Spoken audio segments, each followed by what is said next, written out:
SIR का form कुछ इस तरीके का है, आप लोगों ने देखा ही होगा, आपके पास अब तक आ चुका होगा। ऊपर की जो डिटेल है ज्यादातर लोग आराम से भर ले रहे हैं, क्योंकि ये 2025 की डिटेल है, आधार कार्ड से देखकर लोग आराम से इसको भर रहे हैं। लेकिन सबसे ज्यादा दिक्कतें इन दोनों कॉलम में आ रही हैं, और सबसे बड़ी प्रॉब्लम संबंधी का नाम और संबंध में आ रही है। इसी को लोग गलत भर रहे हैं और इसी गलती की वजह से आपका फॉर्म रिजेक्ट हो सकता है। देखिए, सबसे पहले मैं आपको बहुत आसान भाषा में बता दूं, 2003 की वोटर लिस्ट में अगर आपका नाम है तो आपको ये कॉलम भरना है, और अगर आपका नाम नहीं है तो फिर आपको अपने माता पिता दादा दादी की डिटेल इस कॉलम में भरनी है। ये बातें मैं आप लोगों को पहले ही बता चुका हूं। अब मैं आपको थोड़ा सा और आसान भाषा में बता दूं, अगर आपका नाम 2003 में है तो सबसे पहले आप अपना वोटर लिस्ट में नाम देखेंगे कि क्या नाम है। जो नाम वोटर लिस्ट में है वही नाम आप यहां पर डालेंगे।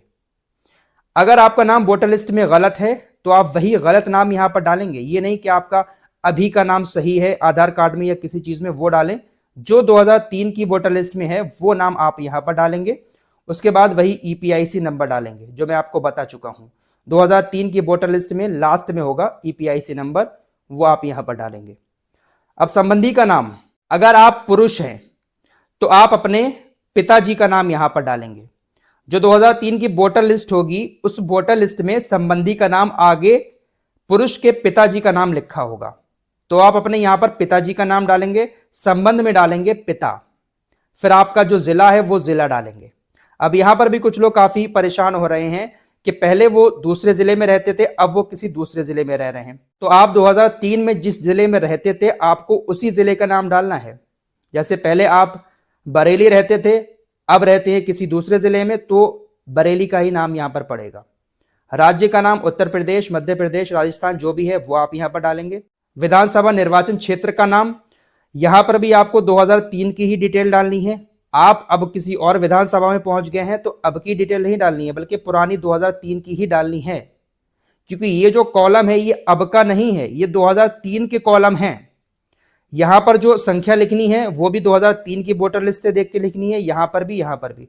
यहां पर कोई भी इंफॉर्मेशन अभी डालनी है तो वो 2025 की नहीं डालनी है, 2003 की ही डालनी है, क्योंकि 2025 की इंफॉर्मेशन हमें ऊपर वाले कॉलम में डालनी है। ये कॉलम उनके लिए है जिनका नाम 2003 में है, और ये कॉलम उनके लिए जिसका नाम 2003 में नहीं है।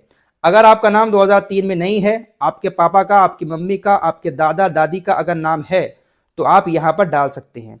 आप अपने पापा का नाम भी डाल सकते हैं, आप अपनी मम्मी का नाम भी डाल सकते हैं। उनका ईपीआईसी नंबर लिखेंगे। संबंधी का नाम, अगर आप अपने पापा का नाम डाल रहे हैं तो आपको अपने दादाजी का नाम लिखना है।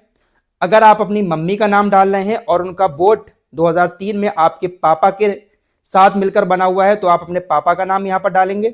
संबंध में यहां पर लिख देंगे पति, अगर मम्मी का नाम डाल रहे हैं, और अगर पापा का नाम डाल रहे हैं तो यहां पर पिता लिख देंगे, क्योंकि यहां पर दादाजी का नाम लिखा जाएगा संबंधी का नाम में। जिला वही 2003 वाला डालना है। राज्य का नाम भी जो 2003 में था वही डालना है। विधानसभा निर्वाचन क्षेत्र का नाम भी 2003 वाला डालना है। तो इस कॉलम को बहुत ध्यान से भरें। संबंधी का नाम और संबंध, यहीं पर लोग ज्यादा परेशान हो रहे हैं।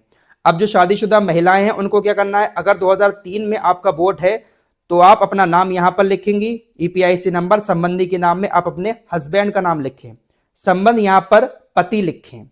और 2003 में जिन महिलाओं का नाम नहीं है वो अपने माता पिता की डिटेल यहां पर भरेंगी। उनकी शादी हो गई है, ससुराल में है, तो अपने माता पिता की डिटेल यहां पर भरेंगी। यह बात ध्यान रखनी होगी कि इन दोनों कॉलमों को सिर्फ और सिर्फ 2003 की लिस्ट से ही भरना है। 2025 की डिटेल आपको नहीं डालनी है। जैसा नाम उसमें है वही नाम डालना है, चाहे गलत हो चाहे सही हो। जन्म प्रमाण पत्र, पासपोर्ट, जाति प्रमाण पत्र, मूल निवास प्रमाण पत्र, परिवार रजिस्टर्ड की नकल, वन अधिकार प्रमाण पत्र, 10वीं या कोई और पढ़ाई का सर्टिफिकेट, सरकार की तरफ से दी गई जमीन या मकान के कागजात, गांव वगैरह में जो पट्टे की जमीन मिलती है ना, सरकार देती है, उसका कोई कागजात आपके पास है तब भी आपका काम हो जाएगा। 1 जुलाई 1987 से पहले का कोई सरकारी आईडी या सर्टिफिकेट, सरकारी नौकरी का पहचान पत्र या पेंशन का कागज, राष्ट्रीय नागरिक रजिस्टर यानी एनआरसी। एनआरसी तो अभी हर जगह लागू हुआ भी नहीं है, एनआरसी का भी कोई डॉक्यूमेंट है वो भी चल जाएगा, या आपको पेंशन मिलती है सरकार की तरफ से वो भी डॉक्यूमेंट आपको मिल जाएगा। ये किन लोगों के लिए हैं, जिनका जन्म 1 जुलाई 1987 से पहले हुआ है और उनके नाम 2003 की वोटर लिस्ट में नहीं है। उन लोगों को जो मैंने अभी 11 डॉक्यूमेंट्स बताए हैं उसमें से सिर्फ एक डॉक्यूमेंट दिखाना है, उनका काम हो जाएगा। अब दूसरा ऑप्शन सुनिएगा, 1 जुलाई 1987 से 2 दिसंबर 2004 के बीच में जिन लोगों का जन्म हुआ है और उनका नाम 2003 की वोटर लिस्ट में नहीं है, तो उन लोगों को कौन कौन से डॉक्यूमेंट दिखाने हैं? ऐसे लोगों को एक अपना डॉक्यूमेंट दिखाना होगा और एक अपने मां या बाप का डॉक्यूमेंट दिखाना होगा। जो 11 डॉक्यूमेंट्स ऊपर बताए हैं मैंने, इनमें से एक अपना और एक अपने माता पिता का। अब तीसरा पॉइंट आता है उन लोगों के लिए जिनका जन्म 2 दिसंबर 2004 के बाद हुआ है, तो नाम तो 2003 की लिस्ट में नहीं होगा। अगर मां बाप का नाम भी नहीं है, दादा दादी का नाम भी नहीं है लिस्ट में, तो ऐसे लोगों को जिनका जन्म 2004 के बाद हुआ है, उनको एक डॉक्यूमेंट अपना दिखाना पड़ेगा, एक डॉक्यूमेंट अपने मां का और एक डॉक्यूमेंट अपने पापा का। 2 दिसंबर 2004 तक जिसका जन्म हुआ है उसको सिर्फ मां बाप में से एक का दिखाना होगा। 2 दिसंबर 2004 के बाद अब किसी का भी जन्म हुआ है उसको अपने मां बाप दोनों का एक एक सर्टिफिकेट दिखाना होगा, कोई भी डॉक्यूमेंट, और एक अपना दिखाना होगा। तो हम सभी के पास ये जो 11 डॉक्यूमेंट बताए हैं इसमें से कोई ना कोई डॉक्यूमेंट तो जरूर होगा अगर हम इस देश के नागरिक हैं। तो ज्यादा परेशान होने की जरूरत नहीं है।